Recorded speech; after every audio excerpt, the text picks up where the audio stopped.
Been extremely supportive and obviously helps you to win games. So gratitude towards that, and it's just hopefully the beginning of something much bigger that can bring trophies, which is what we want. Bukayo Saka said after the game last week that he felt the side had learnt lessons from last year. What changes have you noticed in the group this season? Well, some of them are noticeable, but some others are as well related to what is happening in games. That it is different what was happening last year at Spurs as well. We had a very different game to the one that we had the previous year or against any other rivals. But we managed the situation quite well. It could have been better, and there's always room for improvement. But I think the team is more mature. Obviously, the health and condition of the squad is in a much better place right now. And all these factors, I think, contribute to be in a better position. I want to take you back to Declan Rice as well, because he's spoken recently about the excitement he felt when he heard about Arsenal were interested in him in his first conversations with you. Obviously, he played in a slightly different role at West Ham, where he was a bit more defensive, but here he's been allowed to get forward a lot more. Just how coachable has he been for you during your time working with him? Yeah, that's the right word. He was really enthusiastic, eyes open, he is open, very willing to learn, to take information, and on top of that as well, he needs to absorb an enormous amount of responsibility and expectations. And that's a difficult bag sometimes to carry, you know, and he's done it in a really composed and calm way, and that's very impressive because he's still a really young player. And lastly, before he came to Arsenal, one thing that was always said about him was that he needs to score more goals by some people. He's got 6 this season. How much more do you think there is to come from him there? I think there is much more there. We have to put in more situations for him to exploit that talent that he has. He needs to recognize as well certain situations earlier. He needs to build that relationship and chemistry within the units that he's playing with, something that is still quite raw, and especially with the amount of change that we made in that left side this season. So all this is going to contribute for his development, and hopefully we can see much more. That's great. Best luck tomorrow. Thank you. Thank you.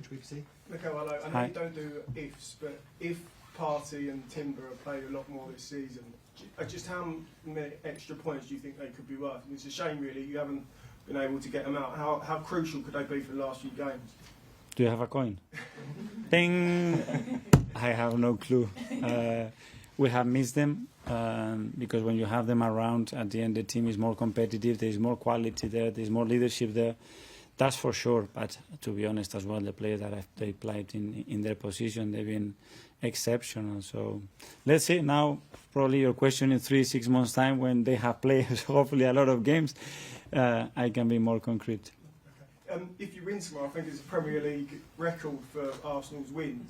But what have you said to the players with 3 games to go about just seizing the moment with what's left? Absolutely, just focus and put all your energy and focus in finding that determination and that willingness to do our best to earn the right to win games. And the first one is Bournemouth. It's at home. It's going to be an unbelievable atmosphere again towards the game, and just be present and be in the moment, and let's see what happens. And just in terms of Iraola, when he took over, he had a sort of bad spell at the beginning, 10 games, and then I think now they would be 5th in the league if the season started in November. Did you speak to him in that first 10 games, and like how can the team just change so much? Yeah, and especially after our game, and they had a really difficult start in terms of fixtures as well. And that was a huge factor, but you could see that the team was always close to gain results and creating a lot of problems to opponents, and credit to him. He stood with his beliefs. He's a really good coach. He's a great person. I know since we were very little, and yeah, I wish him all the best. And did you speak in that 10-game period where he had a bit of trouble? No, we spoke after the game, especially after our game, and yeah, when you are in those periods, sometimes you don't want to speak to nobody, you know.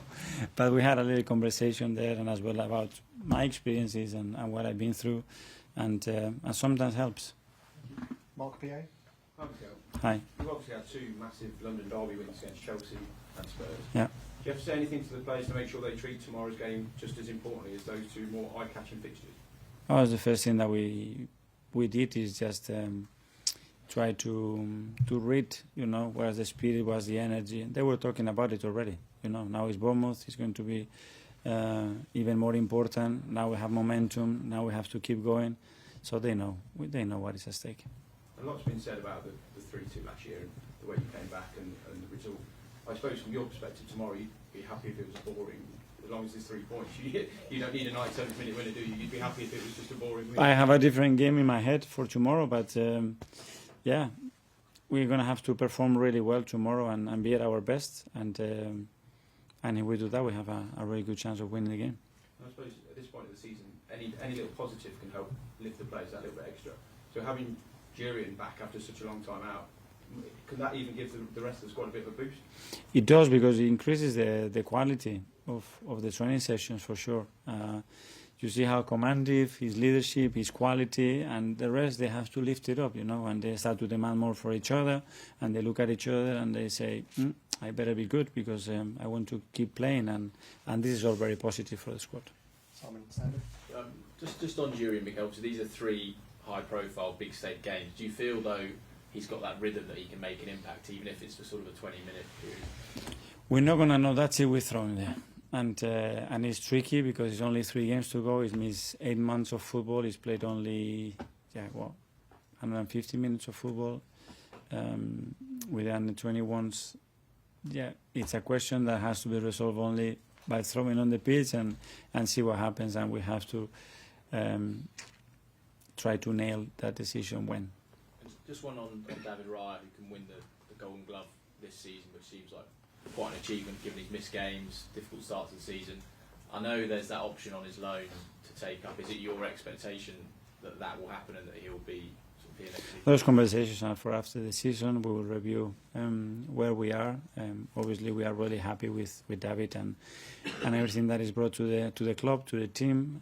There's no question about it. But all those decisions are to be made between all of us at the club, and we will see. There's a question here from Norway, VG. Yes, hi, Miguel. Hi. Andreas from Norwegian VG. Multiple people in and around the club describes your captain, Martin Ødegaard, as very humble in his way of treating people off the pitch. We all know his abilities on the pitch, but what can you say of his abilities off it? I say many times, he's a great character, a great person to have around. I think represents the values of our club in the best way, and yeah, he keeps maturing. He's going to have some personal experiences in the next months that I think is going to make him some very good, I think, for his progression as well as a person. We are here to help him. You say he has matured. He came very early in your period at the club. In what areas could you say he has changed, or, as you say? Well, when you mature in everything, personally, professionally. Obviously, in his role in the team is very different to the role that he had when he joined us on loan. He's our captain right now. He's been our captain now for a while, and he's a really respected player. I keep performing in a way that not many can do at this level. At this level, it's always about reaching the next level. With Martin, what can he improve, even though he's had an absolutely great season? We don't know what the level that they can reach at the end.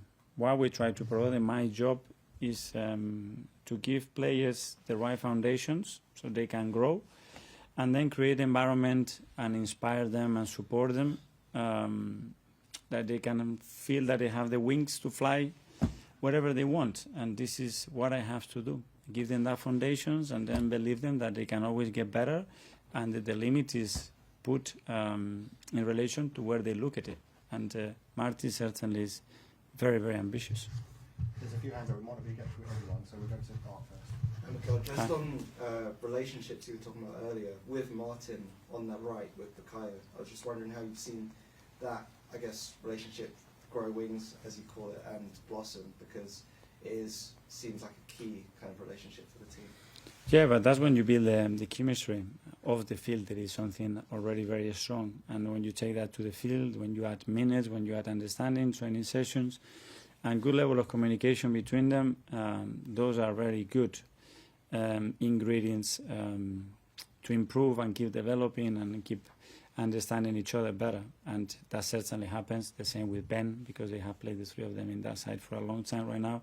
So yeah, it's quite solid at the moment. So what are those three like off the pitch together though? Yeah, they're very, very close. Obviously, they spend a lot of time together off the field as well, and that's something really important. You can tell the way they communicate with each other, the way they look at each other, that there is something special there.